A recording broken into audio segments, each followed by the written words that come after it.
Hey everybody, we're talking about Jessica Jones season 3, and we have not, to my knowledge, talked about Jessica Jones just as its own show prior to this point. But I'm at least assuming that if you clicked on this video, you have either already seen all 3 seasons of Jessica Jones, or at least have seen the first 2 seasons and are interested in our thoughts on the third go around. Which I wouldn't be surprised by that second one, especially because season 2 lost a fair few people, myself included, for a while there. And I think, just before we even get into how we feel about this show and this season, I think something that I've come to realize is that Netflix shows, not even just the Marvel Netflix stuff, but Netflix shows in general really benefit from the amount of time between seasons, because it really gives me some time to cool down in a way that not all network TV shows do. When those shows do something that I really dislike, and it feels like relatively soon before we get back into it, and I'm just like, no, I'm still kind of mad about it. I was genuinely mad about the ending of season 2 of this show, and I was not gonna watch season 3, but with it being the last one and having some time to cool off between then and now, I did ultimately end up giving this season a chance, and I'm glad I did. How did you feel like ending season 2 going into this season? Um, well, I kind of, well, hate's too strong of a word, but I did not like season two almost at all. Um, and I thought, okay, we're gonna go into the season three, and Jessica's mad at Trish for killing her mother, even though she was a murderous psychopath, and we're gonna see how long they can stretch that out and pull that out for cheap drama, and how much they can actually give care about that versus just being irritated by it.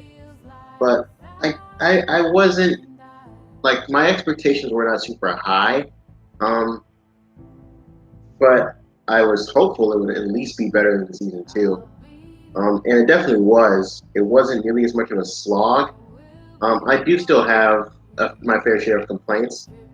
I do feel like there are a number of scenes that don't need to necessarily be there, and plot lines that I felt like either should have been erased entirely and given more time to focus on Jessica and the serial killer guy, um, or just be erased entirely because I really wasn't a fan of some of that stuff, and we'll get into it. But overall, I thought this was pretty solid. I had a relatively easy time just breezing around through it. I finished it literally right before we started recording, so I Hmm. haven't had a ton of time to process. But I really liked it.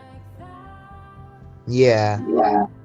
And I think I can hazard a guess at uh, at some of the plot lines that you would have rather have seen cut down, and I think I share at least one of them. And so yeah, we'll get into that as we get deeper into the discussion. But ah man, I had one some point you made that I wanted to jump off of.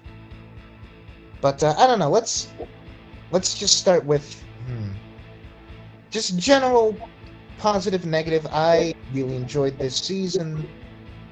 Um, I don't know. To what degree do we also want to make this a little bit of a post discussion on these Netflix shows as a whole? Because this is the last we're getting of them, and it definitely wasn't and shouldn't have been made with that in mind. But this might be the last chance that we get to do a discussion about just like the legacy of these shows, unless we want to make that its own video. Um. Well, I did kind of want to do a scripted video on Daredevil season three because there's a lot to dig into there. I don't know if you'd be interested in doing that. Oh yeah, that I could get behind. I Heck yeah. could I could maybe even see doing a scripted video on the shows as a whole, and sort of like where the turn happened, because I think it's generally accepted by even like the biggest fans of these shows that at some point these shows used to be kind of like event shows, and they used to be kind of like event television that everyone talked about. And somewhere down the line, around Iron Fist or Defenders, people just stopped caring that much, and they became way more of a niche thing. Yeah, that's mostly because Daredevil was the big star amongst these shows.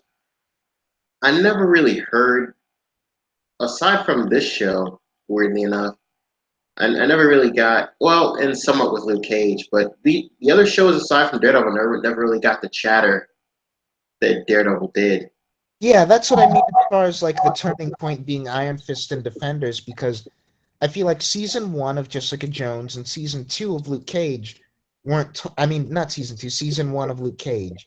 Season one of both Luke Cage and Jessica Jones weren't talked about nearly as much as any season of Daredevil, but they were talked about a lot. And I feel like with Iron Fist, once that came out, that was the first of these where it was really like, oh, it just kind of drops and not a lot of people dug it. And the discussion kind of died really quickly. And Defenders, there was a lot of build up to, but once that dropped, the discussion also, I feel, died relatively fast. And that became kind of the trend for these shows afterwards. And it sucks to see that happen even with this season of Jessica Jones, where I don't think it's spectacular. I think it sort of pales in comparison to seasons one and three of Daredevil, like most of these shows do. But I feel like it's really good, and you have, again, the sort of niche that was already really into all of these shows talking about it, and almost no one else, it feels like. It feels like this show's been out for a week pretty much, and it kind of came and went with a whimper, I think, really under a lot of people's radars. Because, well, I think there's a number of things with why that is. First of all, there's not really a ton of fans of this show, really. Like, season one came out and it was like critically acclaimed, but you hear the chatter from the average fan that likes Marvel and was going to tune into all the Marvel stuff on Netflix. A lot of people said it was boring and did not appreciate how slowly paced it was and how methodical it was and how um, just yeah, again, just deliberate that it was. And Daredevil was deliberately paced as well, but it was more action oriented, and we were dealing with more like kind of Dark Knight, like crime drama stuff that I think was a little less niche and a little more, I guess, not necessarily for quadrant because not everyone likes that sort of thing, but it was just I think more easily digestible for the typical audience member. It was the, in retrospect, Daredevil was the one of these that felt the most like a superhero thing. Yeah, and I think that definitely worked to its benefit. And with Jessica Jones, you're dealing with a rape victim who is depressed and angry and an alcoholic, and A you're dealing with private eye always appealed to everyone. yeah that the kind of like 70s like kind of jazzy like gritty detective noir private eye thing, Mm. And I remember which the is point very that niche they like made, on its face. But yeah, even then, you're dealing with a main character that's not likable in the traditional sense. yeah. And we'll get into that because that's also a major part of this season. And I remember the point you made that I wanted to carry off from, which was how long were they going to milk the whole sort of melodrama of Trish killing Jessica's mom, and would that become annoying and like we would just be sort of it would feel like the show would be spinning its wheels waiting to resolve that. And I don't know about you, but I feel kind of glad that they not only that they dealt with that. I won't say resolved because that doesn't get resolved until the very end, but they dealt with that relatively quickly. And also, I was kind of impressed that eventually, although they did kind of turn it around closer to the end. Eventually, they did get me back on Trisha's side because, yes, there was the fact that Jessica's mom was a murderer, and that was a whole thing. But in the moment watching it happen, I was like 100% against Trish killing her. And like the thing that I like my feeling leaving season two was that I did not care about Trish anymore. I really disliked her. Malcolm, I did not have great feelings about. All of the characters who I'd kind of found to be really likable going into that season had kind of done a complete 180. And I feel like this season almost it builds on that, but it's almost telling the same story way better. Where when we get to the end of this season, I've gone from liking Trish again somehow to not disliking her as a person, but recognizing that she is the bad party or the bad guy in her own words, and it landing better. And it doesn't feel cheap the way that her just shooting Jessica's mom in the head at the end of season two kind of felt cheap to me. Yeah, I think they. I mean, it is. I do feel like it's slowly building. It's not just that killer kills her mom, and it's a complete 180. She does build to uh, to getting where she is by the end. Yeah. Although I don't know, maybe part of what gets me back on her side is just that we basically open the season from her point of view. Like we have episode one that's following Jessica, and she's kind of like trying to tail Trish, and then episode two is entirely Trish's perspective, and that was kind of a bold choice, I think, but it paid off in the sense of like I feel like we needed that. I feel like we needed a whole episode following Trish to really get in her head before I was like, okay, I understand again who this person is because I kind of lost track of her morality and how the show wanted me to feel about her at the end of season two. And now I feel like I've got more of a sense of what we're doing with her. Yeah, I talked to you about that as I was watching through the other episodes. I wasn't too sure about that. I was like, are we really turning this into Trisha's show? Like, why? I don't really care. And then I'm like, oh, that's why they want me to get back on Trisha's side and make me care about her again. Yeah. And they do it again with the penultimate episode. Or is it the penultimate episode or is it the one before last? I think it's the penultimate It's, episode. I think it's the one. I think it's episode 11. Pretty Okay. sure it's episode 11, where we follow Trisha's point of view in a bunch of scenes that we'd already seen in a previous episode. Uh-huh. And like what she's doing just off screen. And yeah, and that also is again sort of getting you in her head just as she's about to reach this pivotal turning point as a character.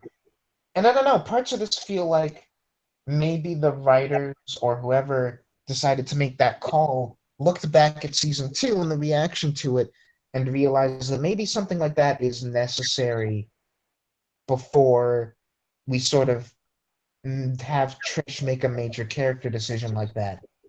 Whether or not we're meant to think it's the right decision, having her still be kind of sympathetic to the audience is going to rely a lot on how much time they spend with her around her decisions. In one of the last few episodes, they kept doing something that was annoying me at first, and I was wondering why we were doing it. Where I think it's the episode right after her mother's killed, and we keep flashing back to her mother and how her mother was treating her as a kid.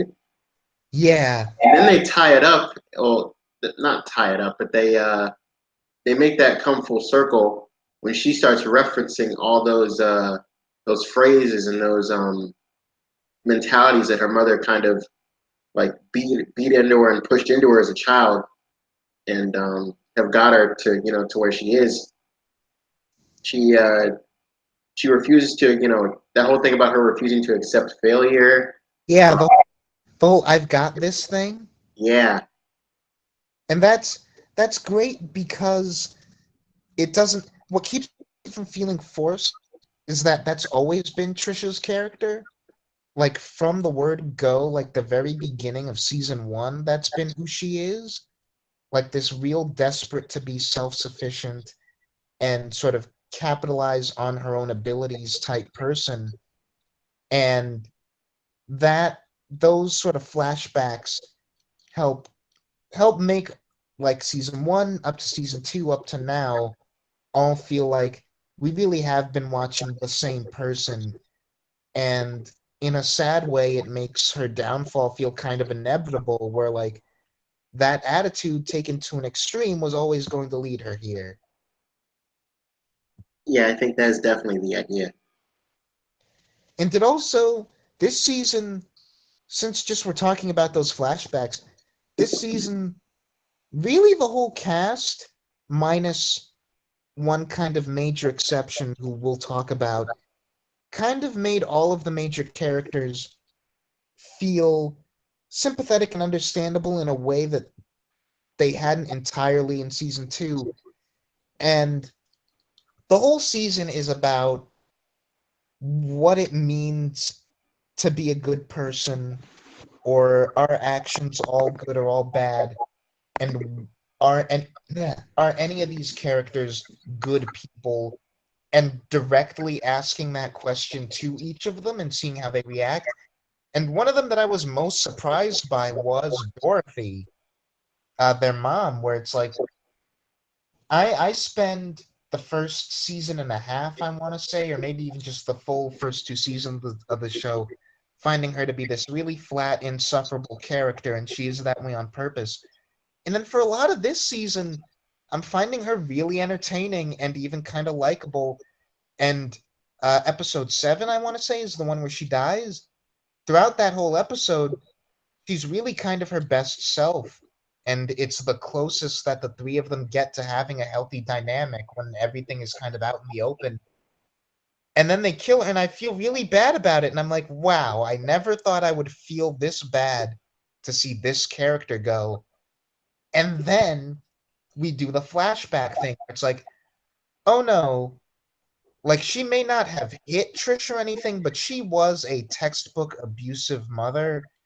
And now they made me kind of like this character that I disliked previously, and yet after she's dead, we're adding like monkey wrenches into the thing where it's like, but she still did all of these terrible things, and yet she got her daughter this career, and it's this microcosm of the whole season of like people do things, and we like to think of actions as either good or bad or somewhere in between. And this season kind of argues no, actions aren't either good or bad or in between. They can't be good and bad. They can be both sides of the spectrum simultaneously, not like a gray area. And it's all just so interesting to think about. And they utilized all of the characters in really interesting ways, especially this one that I didn't think much of before.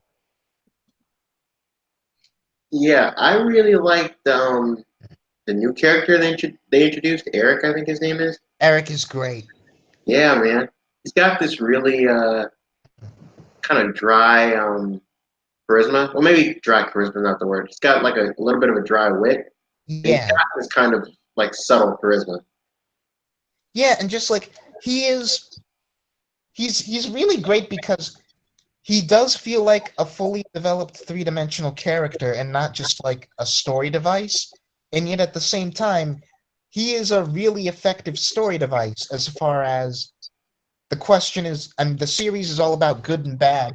And here we have this character who's literally a mirror to other characters for how good or bad they are as people. And like I love it when Salinger has him and he makes him like bleed from the eyes, and he's like, yeah, I basically detect people's evil, and like the fact that you give me this reaction means that you're like barely human, you're just pure evil. And Salinger doesn't know how to process that, and he just keeps justifying it to himself, where he's like, I'm cruel, yes, and that's what you're sensing, but I'm not evil. And I like that we do that with every character who meets Eric, where basically he has a read on how good or bad they are. And so, like, it's basically the writer coming in and saying, you are a good person or you are a bad person, and then the character just has to process that. And it is like pretty like I feel it for Jessica when he has that reaction with Trish. Hmm. I feel it for Trish when I forget when exactly it happens, but she also makes him bleed from the eyes, and she's like, that's the first real moment of, oh no, maybe I've gone a little too far. She doesn't stop until what I think is a great scene where she's having her list of charges read out to her, and she really understands like how far she's gone. But the first seeds of that are when she, oh, I remember. It's the beginning of the last episode, I think, and Jessica's in her apartment, and Eric comes in, and he makes a move toward her, and she like tries to stop him, like self-defense, and he's just like on the floor, like can barely handle it, and she doesn't know how to take that, and her first instinct is just like Salinger to reject it and be like, maybe something's wrong with Eric, maybe the problem is him. Yeah, it's immediate denial. Hmm. And it's super interesting because we have the thing where what's turning her to this direction is the fact that she's like killing all of these bad people. And so when she kills someone and Eric is there, he's there to like vouch for her. Her killing people did objectively make the world better, and yet it also objectively makes her a worse individual. And that I feel like is the whole theme of the season just laid out. And also Trish talking to Malcolm about what she did with her father. And it's like, she says, what I did was wrong, but also what I did was right. And so it's this really interesting view of morality where everyone, I feel like everyone likes to look at moral action as it's either good or bad, and what makes it good or bad is down to the individual philosophy. Is it it's good because it has good consequences, or it's bad because it has bad consequences, or it's good because it's morally right, or bad because it's morally wrong, consequences be damned. And this season kind of says, no, it's both, where your actions can be good in that they are good for the world at large, but they can be bad for you as an individual and make you more of a bad person. Yeah, that's an interesting read. Yeah, and it's like not a lot of stories do that. A lot of stories make it to where if your actions have bad long-term consequences, then that is what reflects on you individually, not kind of you can have one be the opposite from the other. Yeah, this season, much more so than last season, I think did a good job of having like a great series of conflicts for Jessica that she can't just punch her way out of. Hmm. Like Although, this is of course the same issue you run into with a character like Superman. He's kind of always like the most powerful guy in the room. Like he doesn't really have to worry about can he win a fight or not. So you have yeah, to give him obstacles and challenges that his strength and his abilities don't matter. Those aren't going to help him through that. And Jessica's dealing with um, this serial killer who's just an ordinary guy, but she can't just kill him. and like, admittedly, it is easier to do that for a character like Jessica than it is Superman because Jessica is such a flawed individual. And like, what I wrote in my notes that I felt like excluding Daredevil season one and season three, I feel like this is the one season out of all of these shows that feels the least like it's forcing itself to 13 episodes. Where even season one of Jessica Jones, I felt like had that problem a lot, where we really had to contrive a way to not just have Kilgrave defeated and that be the end of the conflict in like episode 10. But this one does have a lot of instances where things could have been solved quicker, but it feels less like a contrivance because it's all about character flaws. And so, like, it's believable to me that Jessica basically has Salinger pinned, and yet she kind of screws herself because she goes over to him and rubs it in his face that she knows about this specific crime that's going to get him in jail. Which, Speaking of that scene, I got to talk about that scene because it's one of my favorite moments in the season. agreed. You go. Um, I think it's like that scene at the end of Captain Marvel, but handled significantly better. I expand on that. Okay, so I've kind of backed myself into a corner here because I've only seen that movie twice. But I don't know. I feel like in Captain Marvel, um, like they give us these. Part of my issue with Captain Marvel, by the way, is um, they keep throwing out you're too emotional, and you're not focusing enough with your powers and everything. And then the movie doesn't like have her or any other character come out and really speak to that at all. Like, it's I'm emotional and that's okay, um, and that's perfectly fine. That kind of never comes up, but Feel like that it's in like I feel like that's implicitly obvious and no one had to come out and say it. I kind of disagree with that given how many times the movie flat out mentions emotion. I think I think that's the point of the scene that you're referring to. Like that is what it is. Like he comes up to her and says, "All right, prove to me that you can control your emotions." And she just blasts him and is like, "No, why would I do that? Like, screw you. I don't have to prove that I can control my emotions to you. Like that does not have anything to do with anything. That's just a thing that you told me so that you could control me and make me a better weapon." That's fair, but I feel like at the same time the movie wants to have some kind of thematically relevant thing with that, and that's not. I don't feel like that's talked about enough. But sidestepping that, the more important thing is just I don't feel. I mean, yeah, that's what you can take from that scene, I guess. But That's what I took from it. Like the first time I saw it, I thought that was the point. the first time I saw it, I was not entirely sure what to take from that scene. But with the scene in Jessica Jones, when Salinger is like training a bunch of kids in karate or whatever, and he challenges Jessica to a fight in front of them, and he's like, you know what? I bet you don't have any self control, and you can't fight me in a fair fight. And she's like, yeah, but that kind of really doesn't matter, and you're a killer, and you're full of shit, and I don't know. It was sidestepping that and focusing on her real point, which is, yeah, this isn't really about me.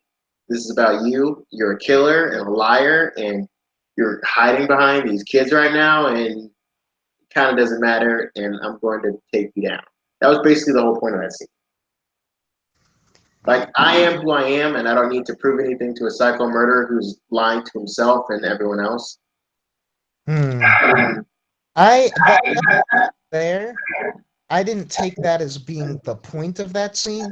I'll say part of why I love that scene is just the scenario of it, and something that I don't think I or anyone else has given these shows enough credit for, and something that I wish that we eventually find a way to incorporate more into superhero movies, which is just putting heroes and villains in situations that are not either just talking or just sort of like climactic fight scenes. Like we've got the main hero and the main villain of the season just having a practice wrestling match in front of a bunch of school children. Like it's a really compelling scene. And like I love that we can do stuff like that, like putting our characters who are kind of at each other's throats in situations where they're not doing that. And we do that across all of these shows. Like even at their worst, they kind of have fun moments like that. Like the Netflix shows, more than other superhero TV shows, even we'll just have moments where our protagonist and our antagonist can like sit down at a bar or something, and they're both aware of who each other are and what the situation is, and yet they're not just going to punch it out, and they're not just going to sort of like speak in exposition or declarative statements at each other. It's this really fun thing that these shows have consistently done, and I really like just sort of like the novelty of it. But speaking more to sort of like the subtextual importance of that scene, I do think there is a degree of Jessica not having to prove herself to Salinger, and also just Salinger being deluded. And we'll talk about like his whole philosophy and everything in a minute. But I think the main idea there is, again, sort of like, oh no, the conflict's going to end too early. We need a kind of natural way for Jessica to kind of shoot herself in the foot. And so she fights Salinger, and under Salinger's own rules, she is actually losing. Like, he is taking her down, and so she needs something to exploit to get the upper hand. And it feels kind of like a matter of pride for her. And so she's like, well, is this how you took down Nathan when you killed him? And that throws him off, and that's when she gets the upper hand.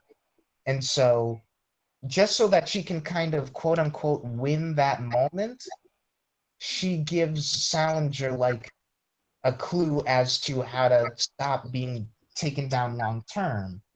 And so I feel like that's more the point of that scene. Whereas in Captain Marvel, that scene I feel like is very much obviously that is Carol just completely disregarding all of his rhetoric about like, your emotions are a weakness, and your emotions, like, listen to me, I know what's best. And I just rewatched that movie like for the fourth time this morning, so keep that in mind. But rewatching that movie, that character, especially Law's character, knowing what he's about, every scene with him is such a manipulation, and he's such an effectively hateable figure. And like everything he's telling her about emotion is just pure manipulation, and he does not have her best interest in mind at all, and he's just interested in getting her to comply with what he wants. And so when she just doesn't even let him finish and just like has the emotional reaction and blasts him and is like, dude, I don't care what you're saying anymore. Like, your whole emotion thing does not matter. That is such a viscerally satisfying moment to me. This, I think, is something completely different.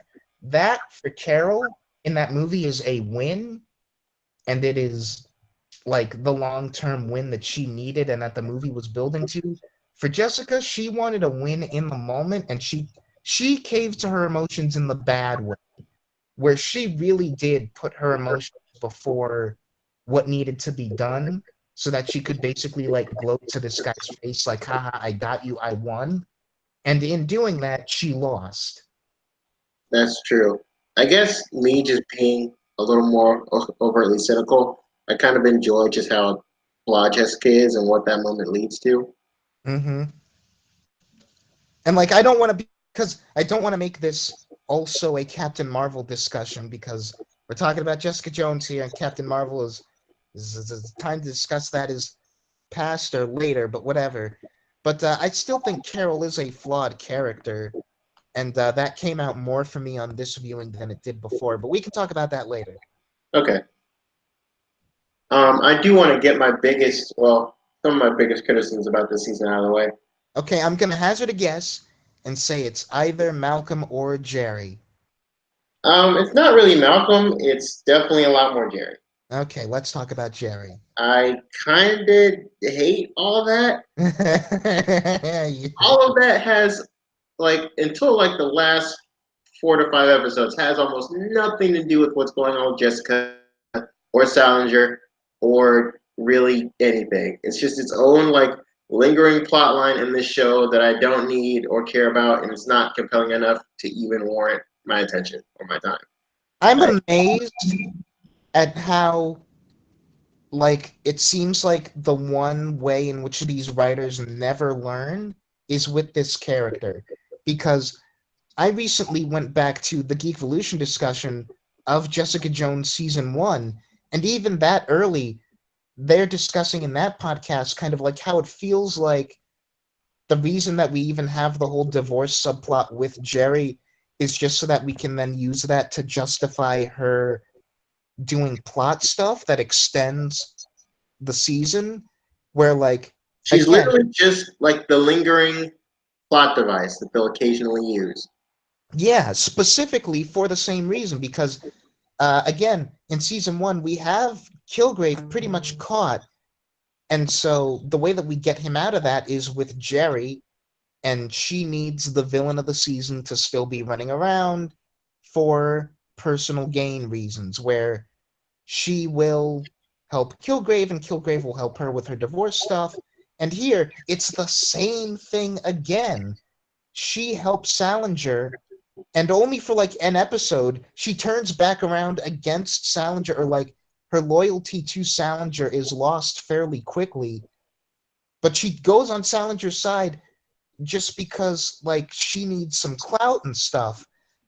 And it's like, is the only reason that we spent all this time on Jerry so that it would feel less forced, when it's like, again, we have one of our major characters make a decision that makes sense for her to extend the plot, but in the macro level, you're like, okay, yeah, it makes sense Jerry would make that decision, but why is Jerry even here? What is she contributing to the story, like the main plot outside of that, that justified spending all the time in the first place? Absolutely nothing. It's really bizarre. It's like I don't know if maybe not enough people complained about that with season 1, but definitely enough people complained about it with season 2. It's been a lingering problem since day one. Yeah, and like I get it. Uh, Carrie Ann Moss is a really great actress. This is, for all of its faults, a very meaty role for an actress to play, and I can understand why she would want to come back and she would want more stuff to do, and you would want to placate her or at least keep her around in a large role because she's a selling point. But like, I don't think it should be that hard to write her a subplot that ties in, or like, I At don't the know. very least, is interesting on any level. Like she's dying, okay, and then she has this really what I kind of feel is out of character thing where she's like, I just want to quit, I just want to give up, just kill me, Jessica.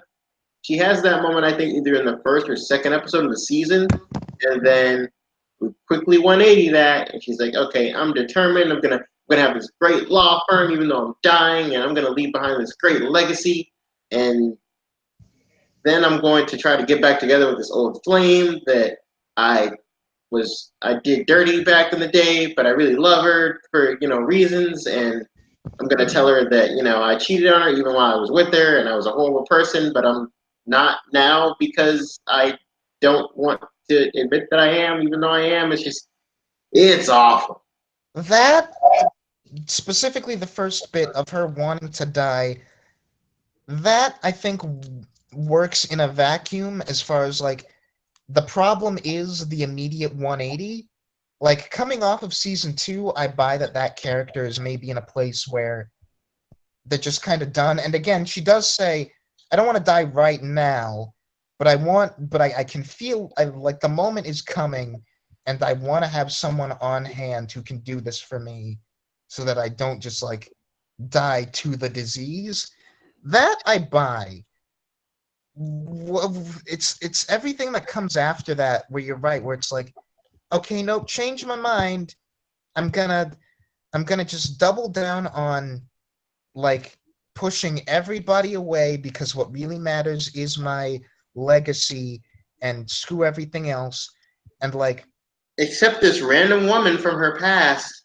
although I'll say the one thing that makes that tolerable, not good, but not like makes me want to pull my teeth out, is that I do like that character, where I'm I'm on some level a very easy to please person. If a character is likable, I can enjoy watching them enough to where it's like I will in the moment tolerate like stuff that's not relevant to the story. Where like here in retrospect, like looking over the season again, I can say all of that was wasted time. But like I like Kith. The actress is charismatic. She's not a bad person. In this show, And she in this show, we're kind of lacking for characters who are not despicable people, so they're kind of an by island here. And so, like in the moment, her scenes are at least like I have something to latch on to, but it doesn't fix the fact that Jerry is this weird, just really weird side character who's kind of like out of the way. And you know what? What makes it worse with this season in particular is that, to my knowledge, I don't know, like with so much going on in this season, maybe I'm forgetting a detail somewhere, but I don't think hold on, can you go back? You broke up for a second there. Oh, sorry, I was just saying what makes it worse is with this season, I there's a lot going on, so maybe I'm forgetting specific details, but to my knowledge, I don't think Salinger ever targets her. And Salinger targeting her would be the perfect thing that makes sense and would be a natural way to bring her into the season. Have her be someone who Salinger goes after. Why would she be though? Because he's all about like how things aren't fair and like I'd putting a pin in Salinger himself and like his like the intricacies of his philosophy because I don't want to sidetrack too much. But very broadly, his thing is about stuff not being fair and people not earning sort of like their place. And here you've got Jerry, who's a really terrible person who is terrible because she's a lawyer who helps get people off and like get them back to a life that they did not earn. And so like people will do horrible things and they should rightfully be in prison or suffer some kind of consequence. And Jerry just single-handedly makes certain that all of these people get off scot-free for her own gain. And you'd imagine that someone like Salinger, who's all about fairness and letting your own talent decide what your fate is, and letting like your own willpower and your own strength earn you things, would be like, nope, this woman has to go. She's disrupting what I would imagine to be an ideal system. Okay. And so just like I don't know, there's any number of reasons. Like have Salinger like threaten to come after Jerry or come after a lot of Jerry's clients maybe and that causes trouble for her. Like have them be tied in some significant way that isn't just like, oh, Jerry decided to be Salinger's lawyer just because. Hmm. Yeah, there's really any number of ways that you could do this. Well, I mean, yeah. Not rewriting the season or anything, but that certainly would have been a lot better than what they did. And also, does she have any scenes with Eric? I Like don't think so, not at all. like we use Eric to like be a mirror to all of the other major characters. Here's Jerry who's like we constantly because the thing is with Jerry the show is as open as possible about the fact that she's a terrible person while still explicitly asking the audience to care about her. Yeah. And so she out of all the characters really like just like Trish, just like Malcolm, just like Salinger, could have used this person coming up to her and saying to her face, like, this is where you are on the badness scale. Like, you are a 9 or a 10, and having her react to that in the moment, not just having her, like, admit out loud, I'm a bad person, and be like, but this, and this, or but I care about these things. Like, have someone else come up to her and not just like the way that Jessica does it, where she's like, you're a real crappy person. Like, set the stage where it's like, here is Eric, a guy whose like literal power is I can objectively gauge how good or bad of a person is. There is Like, you can deny it all you want, but there is no running away from, like, your own badness once this guy is in front of you. Put Jerry in front of him, and they don't take that opportunity, and it's weird. We do it with everyone else except for her. I think you're more or less right about that. Yeah, it's such a she's such a bizarre character. She's really, really weird. I could write like a whole like thesis paper on Jaren Hogarth, the most bizarrely handled character in one of these shows in her own context. Yeah, I want to yank my hair out almost every scene that I have to sit through with her. It's just because it's so inconsequential and not compelling, and who cares, and has nothing to do with what the rest of the show is about, really. I Except was token moments where they suddenly do want to tie it back in to what is going on with Jessica in the main plot. There were a couple of moments where I was genuinely considering like just fast forwarding every scene that she was on screen, but then I decided that's not fair to the I at least on my first viewing, I owe it to the show to assume that they're going somewhere with it, and then they didn't, and so time wasted. Yeah, unfortunately wasted. But okay, so we've kind of skirted around it a little bit. So now let's just straight up talk about Salinger and him as a character. And I think he's the kind of character that I'm surprised we haven't done in superhero like movies and TV shows in general. More, like a lot, but especially the Marvel Cinematic Universe, where I'm shocked that this far into this sort of franchise, with all of these movies and shows, this is the first time we're doing a guy who's really, his whole MO is explicitly people with powers are cheaters, and the fact that you have supernatural abilities at all makes you worthy of contempt. Yeah, worthy of contempt, and you are not like you think you're superior, but you're not. And like having that kind of grudge, I'm shocked we haven't done that until now.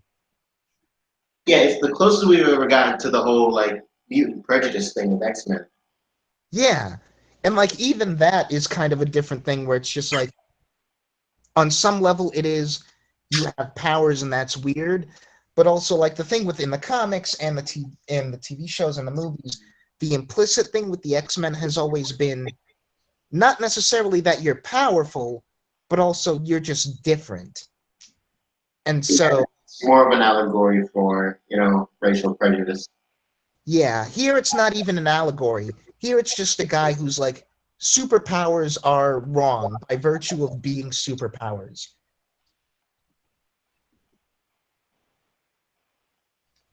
So in his view, even Captain America would be, Yeah, like in his view, he would probably stick up for someone like Iron Man because everything is the result of his own intelligence. But like, he he is he is everything special about you came out of a bottle for Steve Rogers. He would be the guy who's like, Daredevil, nope, you're out of here. Or well, assuming like most people don't that he would know that he's blind, but he would be the guy that's like, Luke Cage, nope. Iron Fist, nope. I don't care where it came from. I don't care what you did or like whether or not you think you're doing the right thing or what your actual actions are. The fact that you have these abilities that put you beyond normal human capabilities is just wrong and you need to go. um, I feel like, I mean, his uh, his philosophy is fairly interesting and fairly well thought out. I thought it was a bit of a missed opportunity not to have him going after more like actual superpower people minus just Eric and Jessica. Yeah, that's true, although that gets into one of two problems, which is one, what I kind of wanted when we saw the Wizard in season two, which is just like a whole bunch of new powered characters, but And if your main villain's gonna be just a normal guy, that doesn't really make sense because how often are we really gonna buy that he gets into altercations with superpowered people and is able to come out the other end because either he's just so smart he can evade them, or two, for whatever reason they can't just lay him out. yeah, that's obviously one problem. Like that, like the going back to the wizard, we clearly know that the budget for like straight up superpowers on this show is not the best, and so that's why yeah. So this show doesn't have the budget to do like a whole bunch of powers. That's one thing. The other thing is that would kind of be the story you expect them to tell, knowing that this would be the last Marvel Netflix thing, and you don't want that cloud hanging over it. You just want them to tell the story that they wanted to. And the other thing is like, okay, by that same token, imagine that we use that as like the excuse to bring in Matt or Luke or Danny for one last hurrah, where it's like, Speaking of that, it is weird that we have, well, not necessarily weird, but I thought it was weird. I know what you're gonna say. I thought it was weird that it's Luke comes yeah, that Luke comes in for a dialogue scene in the last episode and nothing else. yeah. It's that was strange. Like I was thinking we were gonna do what we did with Luke Cage season 2 when Iron Fist showed up for an episode and we got a Heroes for Hire episode. I was like, okay, the finale seems like a weird place to do this, but I'm down for Luke coming in to help out Jessica and be like partners in crime again. But no, he's just there to chat it up for one scene and then he's gone. Yeah, I got a crowd business to run in Harlem. Yeah, it's especially weird because this is the only thing that we will ever get of post crime boss Luke, and we And it's don't. weird that that never comes up, and he acts like he's not doing that. Yeah, Just some business guy, entrepreneur. yeah, Like he like gives no indication to Jessica that he's tied up with the mob. yeah, and like the show is acting like it's not important. Like the show is acting like he's still Luke, he's still the same guy. Same old guy. Nope. But we ended season 2 with like this paradigm shift. Luke is now the crime boss of Harlem. As, and now, like, okay, fine. I didn't think that was the best ending for his character, but I will accept it as an ending. But now we've got this weird addendum where that's not the last we see of that character in this continuity. The last we see of him is popping in to have a chat with Jessica Jones for a bit and not helping her with anything, not tying into the plot at all. No reason for him to be there other than He it's kind of just shows up and gives her a pep talk. yeah. There's no reason for him to be there other than he's Luke Cage, she's Jessica Jones. Comic fans associate them with each other, and they had kind of a fling in the first season. That's it. And we have a romance with her and Eric this season that I was really digging and kind of bought. And I mean, Yeah. I guess it's I mean, I don't know if it would have been quote unquote easy or not to actually push them together at the end versus what they did, The but thing is, I I don't really like them together. the thing is, I don't even think about it as a romance. And like keep in mind, I just in real life have a kind of complicated view of what does and doesn't constitute a romantic relationship necessarily. I think of them almost like in the context of what this show is doing, I don't think of them as a romantic relationship. And yet at the same time, I think of them almost like an ideal romantic relationship, if that makes any sense, where they're not nominally together, boyfriend and girlfriend and item, really. They're friends with benefits, and yet they're really good friends with benefits where they are exactly who each other need emotionally, and so they don't just satisfy each other physically, they are really helping each other be better people, and that's what you want out of either a great friendship or a great romance, and they could I'd let go either way, honestly. Yeah, Yeah, I do like that it's more nuanced than that and like and not so clear cut. yeah, and this also I don't want to like jump straight to the very end, but I like again it's so sad that this is sort of the last that we will ever see of this continuity, basically guaranteed, because I really like the final note that we leave off of, and we'll talk about specifically Jessica and her character and that final decision when we talk more about her. But like, I like the status quo that we leave off with, where Jessica is still going to be doing her thing, and she's got Malcolm on her side, and Eric and Costa, and they have like a really good functional dynamic between kind of the four of them, and it looks like it's gonna work out, and they're actually gonna be able to do good work. I don't know if Costa's actually had that many interactions with everyone else aside from Jessica.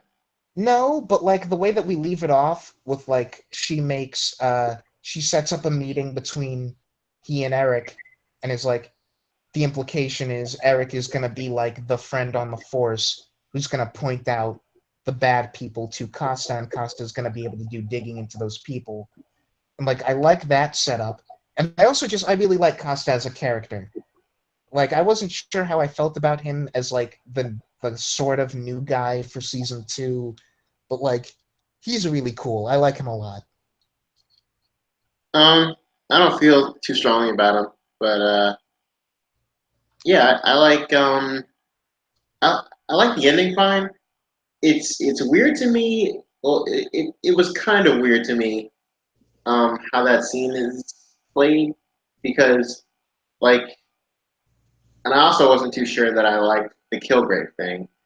Um, Yeah, let's talk about that. So, setting this up, like, this is the last scene after everything's been resolved and Trish has been taken to the raft, and we kind of have been skipping over Trish and her whole downfall thing, but we'll get to that.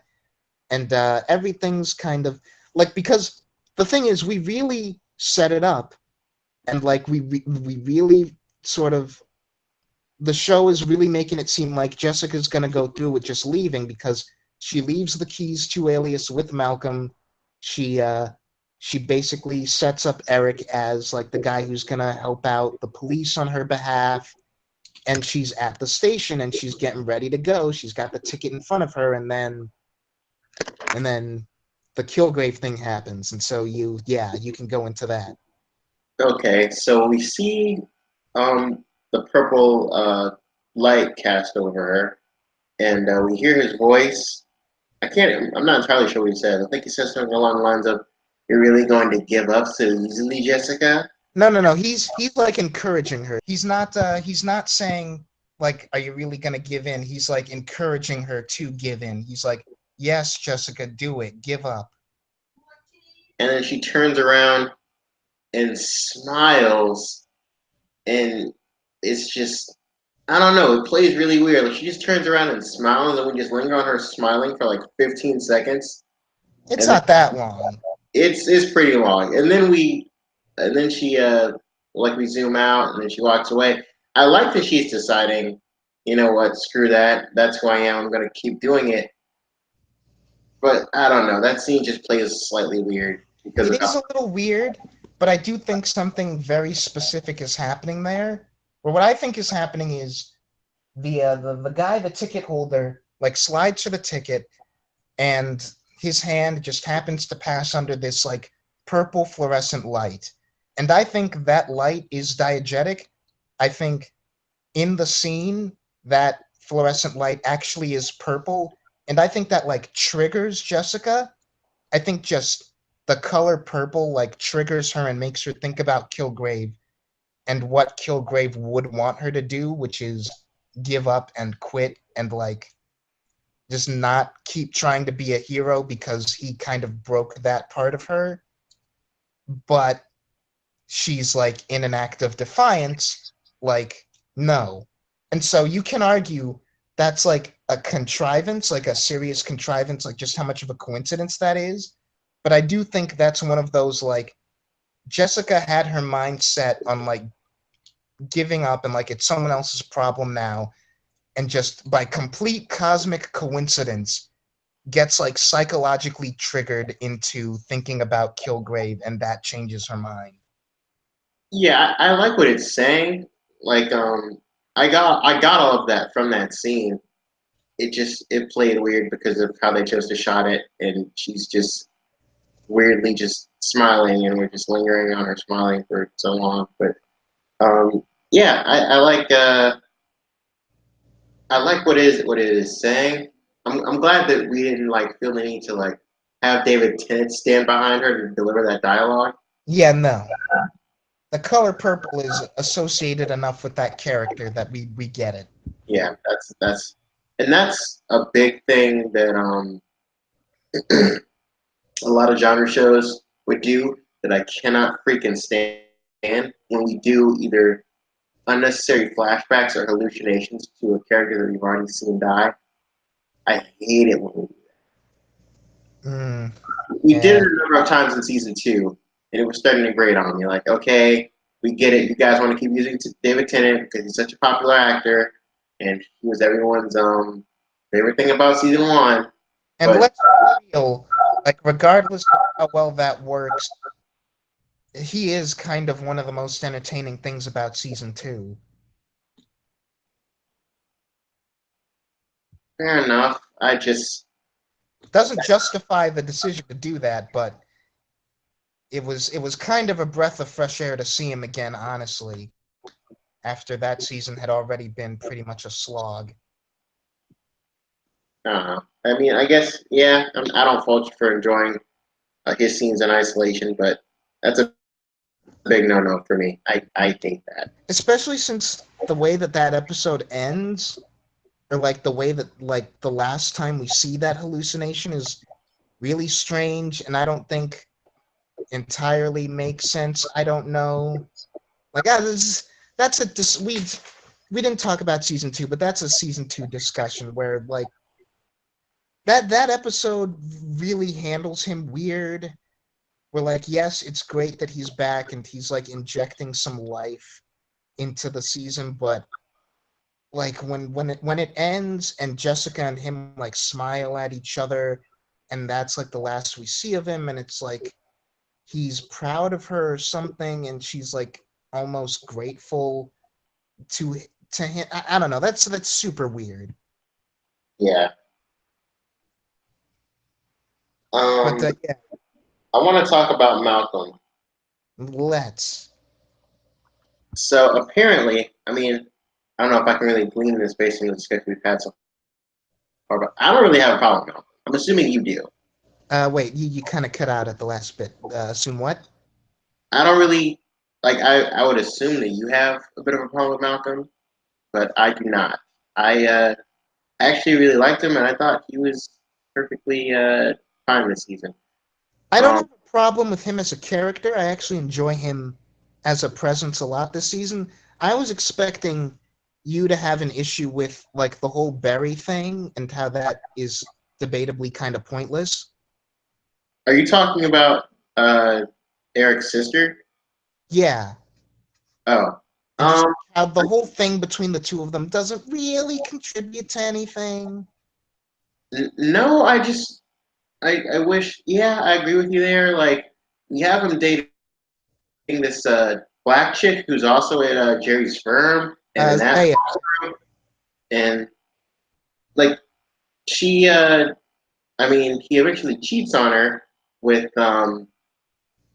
Eric's sister. He takes a blowjob from her, and that's not okay. But then, yeah, that I don't understand what it is with stuff that we keep watching that just has like casual infidelity be a thing, and and like casual infidelity by otherwise likable characters, where it's like I'm quickly discovering that that is a big pet peeve of mine, and it somehow keeps happening in stuff that I watch, where characters that I am otherwise meant to like and sympathize with like cheat on their significant others, and I'm still meant to like and sympathize with them after that. And they're just really lucky that Malcolm is really well handled otherwise in this season, because that's like a really quick way to completely lose my sympathy for a character, because I just don't understand why a person would do that in reality. Like Well, cheating on people is like one of the things that I don't get. I don't understand why people do that. I well, I don't understand it either. I despise it, and this is an entirely separate conversation. But cheating is now just as normal as being in a relationship, unfortunately. I Um, mean, I feel like it was always quote unquote normal as far as the rate with which it happened, but that's what I'm like talking about. as far as like if you mean like in portrayal in fiction, then No, I'm just talking about like real life. Like it happens just as much as people get married or get in relationships in the first place. yeah, I feel like it's always happened a lot, and it's just like, I wish it wasn't such a I wish it wasn't such a thing where like culturally, even though we look down on it, we kind of just accept it as like a fact of life. Like, Because that's kind of just what it is and what it has become at this point. yeah, it's something that everyone, like, well, mostly everyone agrees is a bad thing, and yet But when it everyone just does happens, it anyway. yeah, and when it happens, we just kind of be like, well, oh well, that's just the way things are.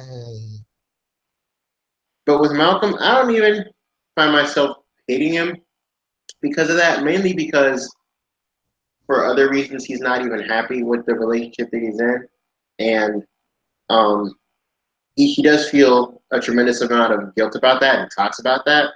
Um, and he does eventually break up with her. And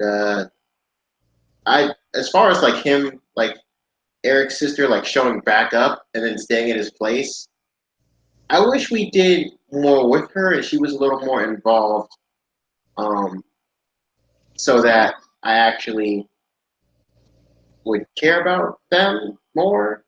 Yeah, and like I think I think I know what the show thinks it's doing, and I can kind of appreciate the thought where it's like, and I'll admit this is really complicated and kind of confused, and so I'm just gonna try and sift it out now. Where it's like Malcolm's girlfriend Zaya works with him for Hogarth, and as we've gone over, Hogarth is a terrible person, and like in working for her, Malcolm and his girlfriend progressively become worse people. Malcolm clues into this, Zaya does not, and I think the show is maybe a little bit confused about what it's saying with her, where like on the one hand, yes, he cheated on her and never she never found out about it, but he like the thing is this is where dramatic irony and like us knowing things that the characters don't becomes a bit of a problem, because as a member of the audience who has all of the information, I know that she was the wronged party in this relationship, and yet from her perspective, not knowing what happened, taking the cheating out of it, she is the bad person who decided to stay with Hogarth and keep doing these bad things because she prioritizes career over morality, or her morality is just different and wrong and I don't know what. And I don't think the show can fully reconcile those two things. On top of that, she gives him this stupid ultimatum crap where it's like, yeah, you're either going to support me in the firm or you're going to support this vigilante chick and I'm not going to be with you. Um, yeah, although to like again, this all has to do with like her morality and stuff, where it's like, I still think that's dumb. I hate that. Where no, I can. you'll have the female come out and give a guy a stupid ultimatum where it's like this or me. And like I hate when we do that to females in fiction. I It makes hate that them as a feel really trope. bratty and entitled and I hate that as a trope, you're right. But here I think it's fine and justified, because I think it's perfectly fine to give your boyfriend an ultimatum of like either this or me, when the this is defending a murderer. So, like, again, to her, it's like, yeah, we work for Hogarth, and Hogarth's not exactly squeaky clean, but hey, at least it's not defending the identity of this person who's going around killing people. So, on that level, I think it makes sense and is justified emotionally and narratively, where she's like, no, you can't do this and work at this firm and be with me because this is just wrong. You're harboring someone who is killing people, and that's not all right.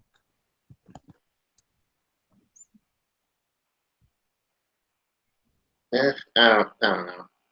Like, I get it. I get, like, the just having a reaction, an annoyed reaction to that trope, because it is a thing that we do way too often, and it usually is very petty. But I don't feel like it's petty here because the issue is kind of heavy and serious. Fair enough. But at the same time, while I agree with the character in that situation, I still think it's a little bit weird as far as like what's the show saying with her? This season is all about good people and bad people, how that's complicated, like both simple and complicated, and like the complications of that complication. But I feel like we don't, I'm not 100% clear on how she factors in. Is she more good or more bad? Like, what takes precedence for the character? Is it that she's right in that Trish is a problem and needs to be taken care of, or that she's wrong in that Hogarth is terrible and you cannot side with her? I don't think the show even knows. I think maybe it's trying to have it both ways, and that's like the. I just wish it was more clear what it was saying. Because if it is trying to say you can have it both ways, then fine, that's a perfectly valid thing to say. I just don't think it makes a strong enough statement either way. I would definitely have to agree with that. hmm And so, speaking of Trish, let's talk about her. Okay. So, like, I don't know, how do you feel about where we leave her with, like, just her whole arc over the course of the season? Because, and this is surprisingly not anything to do with her killing Jessica's mom and me having an issue with that, but I feel like over the course of the season, we really naturally and sort of tragically keep putting her in this place where her and Jessica coming to blows and her going way too far with the vigilantism was almost inevitable.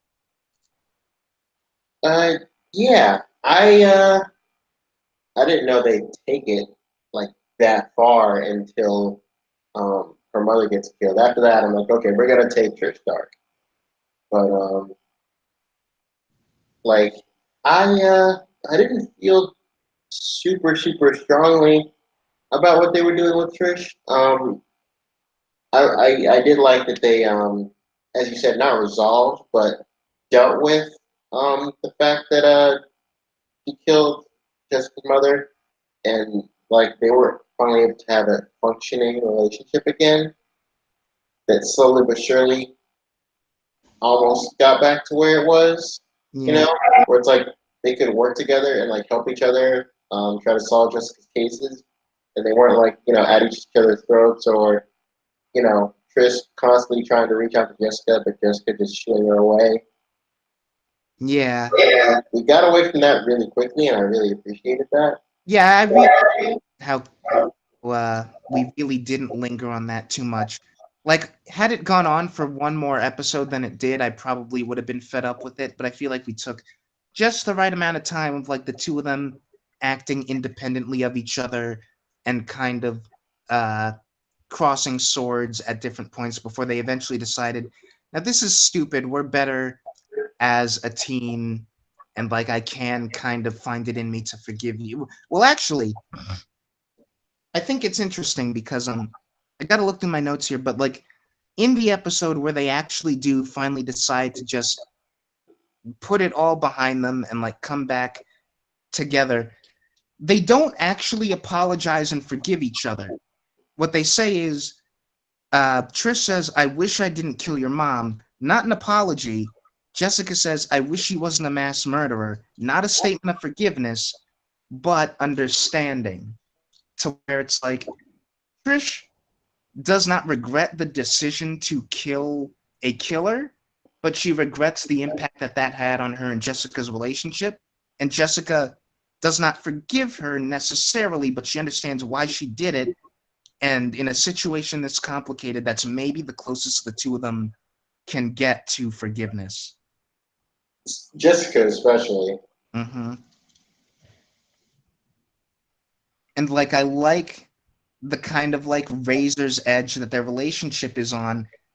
And we have the thing because I mentioned earlier that I like that this season doesn't feel like it forced itself to 13 episodes Mhm. outside of, and I forgot to bring this up, one point that was raised by someone and that I didn't think about, but it is kind of a contrivance when you think about it, which is that part of the issue at some point in the plot, I forget when, but like episode 7 or something, I think, is like Jessica doesn't have the evidence she needs to put Salinger away.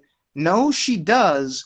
She has his voice on a recording admitting to a crime. I forget what the specific details are, but there is a point in this season where Jessica has all the evidence she needs and the story just kind of forgets about it. And that's the one instance where it feels like we uh we just contrived to keep the plot going. But when we get to episode 12 and it feels like and like Salinger's been caught with with the evidence like right next to him and the police have him, I'm like, no, this isn't done. Like it doesn't feel like this season and this conflict is over until Trish and Jessica like have it out because Trish is already too far gone. And like, yeah, and again, that's a big part of why the flashback episode is so necessary and helpful because that really puts me in a headspace of like, no, you know what? This isn't about Salinger anymore. Trish is on a path that is like opposite to Jessica, and we need to resolve that before the season is resolved. And so, her coming in and killing Salinger at the end of episode 12, it doesn't feel like we needed to force one more episode's worth of conflict so that we could reach 13. It feels like this had to happen. Yeah, I really got that feeling as well. Mm. It and may I say, I was pretty pretty surprised that they were not that they killed Salinger, but that they took out the mom. Yeah, Dora. Because uh, as I was watching the season, I was thinking we're focusing so much on Trish. Are we going to have like? I was thinking they were either going to have like her go full like Hellcat, and we were going to get that ridiculous costume. Um, Honestly, I might have taken that over just her running around in a beanie and a scarf or whatever the hell she's wearing. Yeah, someone on Twitter actually made a good point like the day this season dropped, which is that this is like the third or fourth or maybe even fifth time that one of these shows has done the thing where they will put the character in their comic accurate costume for like 5 seconds just to have them go, no, this looks stupid. Yeah, and have that be like the justification to the audience as to like why we're not doing costumes at all. Like we did it with the Hellcat costume this season. We did it with the Jewel outfit in one of the flashback episodes in the first season. We did it with Luke Cage in his original comics outfit. And I believe we did it at some point in Iron Fist, or with Iron Fist, we just like don't have him wear the Iron Fist uniform. No, he. What's weird is he never wears it like in present day, but we see him wearing it in flashbacks when he's fighting one of his Right, I remember. one of his fellow like trainer like fellow student Yeah, guys from season 2. the main Yeah, I villain. remember that. But yeah, so in both of the Jessica Jones instances and in the Luke Cage instance, we basically have the character turn to the camera and be like, "This is ridiculous." And someone made a good point on Twitter, which is like, no, that feels a little bit cheap because you don't actually adapt to the costumes. Like they don't do what the movies or even Daredevil did, which is take a costume that translated 100% directly would look kind of ridiculous and adapt it so it looks more natural in context. They just 100% translate the comic costume and with fairly cheap materials and then argue that that looks ridiculous, which is like, of course it did.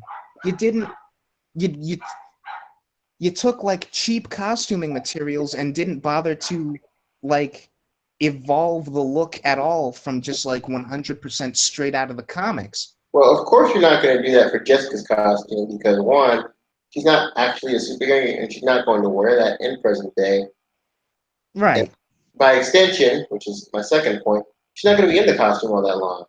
You wouldn't even bother making that a legit costume. She's not going to wear it for any amount of time. Yeah, I don't have a problem with it when it's Jessica or even Luke, just because the 70s costume is not what anyone associates that character with in comics anymore anyway. So just having him walk around with, I would have liked to have that we put Luke in yellow more often personally, but that's a very little thing. Jessica in the kind of like tattered jeans and boots and biker jacket is kind of iconic at this point. Yeah, and Like like that is her costume. we even have a discussion about that. Salinger in this season makes a point about how that is her costume. Like it's something that she wears to be distinct. And like I'm 100% fine with that. The one thing where I really have an issue with it is the Hellcat costume. Because it's like, yes, if you take really cheap material and don't change it at all from the comics and just have it be a yellow bodysuit with a black sash and a cat mask and that's it, of course it looks ridiculous. But Trish is a character who's like super gung ho about being a superhero and a vigilante. We should give her a costume, like adapt to And the she's Hellcat super rich. So costume. you already have your built-in in-universe reason for her being able to afford a super expensive, like custom-made, legit costume. Yeah, like have her go all in, like do a good like TV quality, like feels like it belongs in this world Hellcat costume. We would buy it. Um, and I don't think, well, maybe something we wouldn't buy though is Jessica not constantly making fun of Trish while in that costume because you just made that Jessica Jones character. Like she's making fun of Daredevil and almost all of Defenders whenever he's in costume. True, but at the same time, I feel like she'd make fun of her a little bit, especially in the scenes where they're like on the same page and just kind of talking casually. But like in the moments where they are against each other and it calls for tension, I think Trish is a little bit too close to Jessica for her to be thinking about that. Like I wouldn't even think it would be a problem where it's like, yeah, she would make fun of the costume in moments where she and Trish are, just talking. But in the scenes where her making fun of the costume would have felt out of place, I don't think she would do it. Yeah, pretty much any scene post Trish losing her mother. Yeah, or even like an earlier scene where like the first time that she spots Trish like in a guy's home, like about to attack him, and like they have a short confrontation. Like that scene is one, short enough, and two, like sudden enough, and Jessica like needs to process it that I don't think she would make fun of it then either. Like I don't know, I just feel like that's one of the things where going back to the very beginning of this discussion, and we've been going on for a little while, we might want to wrap this up soon. Yeah. But going back to a point I made at the very beginning, like what was it that's like the turning point for where these shows kind of started to lose people's interest? And I think part of it is the continued kind of fear of being superhero things. where Daredevil was a straight up superhero show and continued to be that, and Jessica Jones is not necessarily that, even though it keeps talking about superheroes, but that makes sense given the source material and who this character is. But once we get to stuff like Luke Cage and Iron Fist and Defenders, and we still have this kind of sense of like the people making these are kind of ashamed a little bit to be working with superhero material. Now, see that I don't agree with. In particular with Luke Cage and Jessica Jones. Luke Cage, I think they're going for a more black exploitation kind of crime drama type of thing. It's not that they're ashamed of the superhero thing. That's just not really what they're doing. And I think that they wanted to capitalize on the fact that this character is who he is, and so we're going to do a different thing with it. yeah, like no, I don't have a problem with like the way that Luke Cage is as a show. I just mean like this kind of constant undercurrent in all of these shows of making fun of just the idea, like not even necessarily making fun of like comedy, but like dismissing the idea that these characters are superheroes whenever possible. Like it's not that Luke Cage as a show or Jessica Jones as a show are not like your typical superhero genre type stuff, and that's the issue. It's that we keep bringing up the idea of superheroes and costumes and like stuff that, regardless of the black exploitation element or the private eye element, would make this more would just make it feel more like a superhero world in a way that wouldn't, I think, like detract from what the kind of vibe that they're going for. And like stuff like the Wizard, where it's like we don't totally capitalize on it or we dismiss it or we make fun of it. And that I feel like is kind of like the people working on this show being just like, okay, I wish we were just making a black exploitation show, or I wish we were just making a crime drama. They feel kind of, I don't know, I just get this sense from the people writing this stuff that they feel kind of saddled with working with superhero stuff. And they don't have to change like the nature or the vibe of the show to like get away from that, but a little bit less of all of these little lines sprinkled all over the place and little visual stuff that's like, isn't this superhero stuff ridiculous? Aren't you glad we're not doing that? It's like, that's fine in small doses, but they keep doing it across all of these shows for years at this point, and it's a little tedious, and it makes you wonder to what degree they just wish they weren't doing a superhero thing. And like I feel like a really easy, like we've been saying, easy, natural for the story, natural for the character way to get around that would have been just give Trisha Hellcat costume. It makes no sense for her out of any of these characters to be one of the people who would be like averse enough to superhero stuff where she's just like, nope, scarf, black bodysuit, that's it. Well, yeah, I guess. Like I just want it to feel like an even balance where it's like, yeah, have characters who will be like superhero stuff, costumes, wearing bright colors, ridiculous, but also have characters who will be like, no, this is what I'm doing. I don't care. Or have like people like the Wizard who are like, I'm super fast. I gave myself a code name. I would like to be a superhero, stuff like that. Just like make it feel a little less one-sided to where it feels like there's a guiding hand in like the creation of these shows that's like, I don't like this stuff.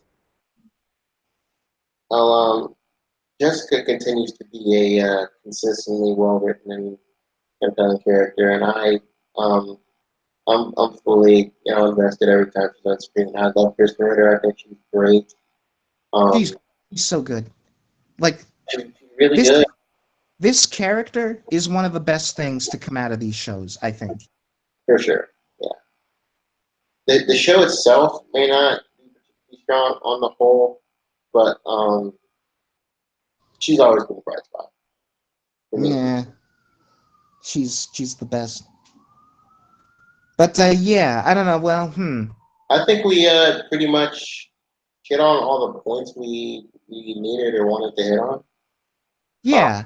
So just ending this out again with more general thoughts, I guess I thought it was a really strong season. It had its issues, especially the Jerry stuff. I think in general, finding some way to cut Jerry out of this show would dramatically improve all of it and make it like seasons 1 and 3 of Daredevil level. But right now she's kind of an anchor weighing it down to just really solid. um, Even if they were to do that, I don't know if I would put it on Daredevil's level, but certainly, definitely more could have been done with that character, especially with an actress like her, who since I really haven't seen since the Matrix films. Hmm. But Yeah, yeah, this season I enjoyed a fair amount, despite the issues that I had with it. If you didn't like season 1 or 2, I kind of still wouldn't recommend it. Though. yeah, Um, definitely. If you didn't like season 2, but liked season 1, I would probably recommend it, or at least say give it a shot. But if you've already watched like just Jessica in this universe, or just the first 2 seasons, and decided, or even just season 1, and decided that it wasn't your thing, I don't think this is going to change your mind at all. But as someone who liked season 1 a lot, was real lukewarm on season 2, I felt like this was a return to form. And given how really hit and miss these Netflix shows have been in recent years, this wasn't the highest note to end on. That would have been Daredevil season 3, but it was a decent note to end on. It's better this than like Luke Cage season 2 or Iron Fist or Defenders, I feel. for sure. All right, So yeah, guys. Glad you so, enjoyed the. Well, I hope you enjoyed the discussion. yeah.